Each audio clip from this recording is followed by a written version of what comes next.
The order, perhaps unprecedented and perhaps unenforceable, went out from the White House to Capitol Hill. Republicans should stop wasting their time on immigration.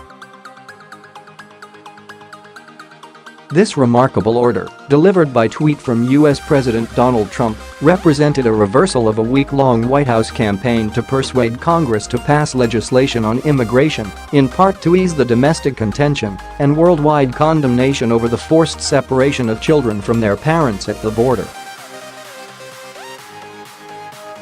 A congressional vote is expected later this week.But that tweet order was even more remarkable because it also represented an astonishing break from what congressional lawmakers, whose actions on the floor of the House of Representatives and Senate hew to centuries-old traditions, call regular order, two ordinary words with extraordinary power in the American Capitol.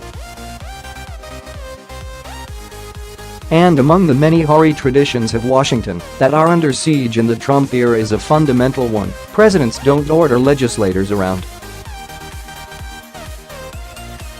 Story continues below. Advertisement. Mr.Trump has already challenged, and then upended, much of the regular order in Washington. But what is emerging in recent weeks is that the president is increasingly acting more like a prime minister than a president, and the GOP is in danger of becoming the Trump Party. Thus Mr.Trump, who has sparred with unusual bitterness with Justin Trudeau, may actually covet the political birthrights that the prime minister possesses. It's ironic that Trump should behave right now as if, in his dealings with the Congress, he was the Prime Minister of the United Kingdom or Canada, said Lawrence Goldman, who for nearly 3 decades taught both American and British history at Oxford University. Under the British parliamentary system at least, a Prime Minister is usually able to bend Parliament to his or her will by virtue of commanding a majority in the House of Commons. Even the strongest of presidents defer to the prerogatives of Congress, and often they require at least some support from the rival American party. The landmark civil rights legislation of 1964 and 1965, promoted by President Lyndon Johnson, himself a former titan of Capitol Hill, required both Republican and Democratic support. And even in that case, Mr.Johnson, a former Senate Majority Leader, did not issue orders to his former congressional colleagues. He romanced and cajoled them, but privately and with traditional presidential deference to Congress.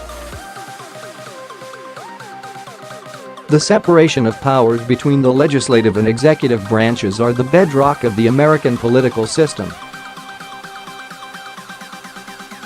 Mr.Trump's inclination to issue orders and to disrupt the regular order, first emerging when he not only called the tune but also set the key signature for the effort to repeal Obamacare, may be the result of the president's management style, forged in business.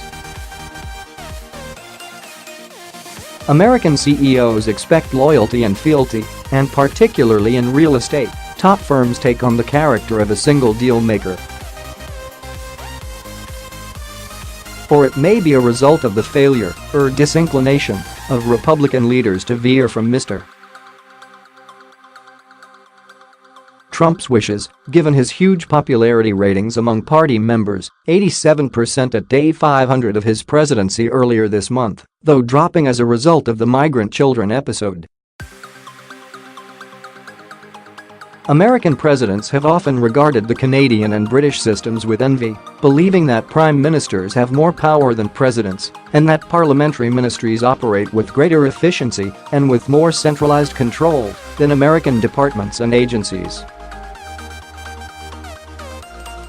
Story continues below. Advertisement. Story continues below. Advertisement. And so when presidents seek to assume the roles prime ministers play in Canada and Great Britain, they often speak of cabinet government, efforts evident in the administrations of the Republican Richard Nixon, 1969-1974, and the Democrat Jimmy Carter, 1977-1981. Despite what he must have understood about his own nature and manner of decision-making, Nixon began his presidency with more than about a cabinet government, recalled John Roy Price, who was a major figure in the Nixon domestic policy operation. Nixon tried to pull decisions into the White House because he saw the cabinet captured by the usual special interests. Indeed, Mr. Nixon sat as chairman in 21 of the first 23 urban affairs cabinet groups in his first 18 months, but soon grew tired of the exercise. Mr. Trump's effort to assume the role of a prime minister is of a different character, plunging him into the legislative arena in a way that presidents, many of whom have congressional experience or are surrounded by aides with Capitol Hill experience, studiously avoid. Then again, congressional leaders in the past guarded their prerogatives more jealously than do Mitch McConnell of Kentucky, the Senate Majority Leader, and Paul Ryan, the Speaker of the House. Both are more inclined to march to the presidential tune than their predecessors, who were vigilant in defense of the separation of powers. It was the separation of powers upon which the framers placed their hopes for the preservation of the people's liberties, said the late Robert Byrd of West Virginia, who as Senate Majority Leader during the entire Carter administration taunted his fellow Democrat in the White House with his vigilance on the separation of powers. There are, to be sure, dangers in Mr. Trump's approach, as British Prime Minister Theresa May, whose majority is small and who faces rebellions from her own party over Brexit, could ruefully explain to the president. Story continues below. Advertisement. Donald Trump may find in like fashion that not only is the Congress unused and unwilling to take orders from a president, but that prime ministers sometimes don't get their way either. Mr. Goldman said. Trump and May will be able to compare notes when the Donald comes to London next month.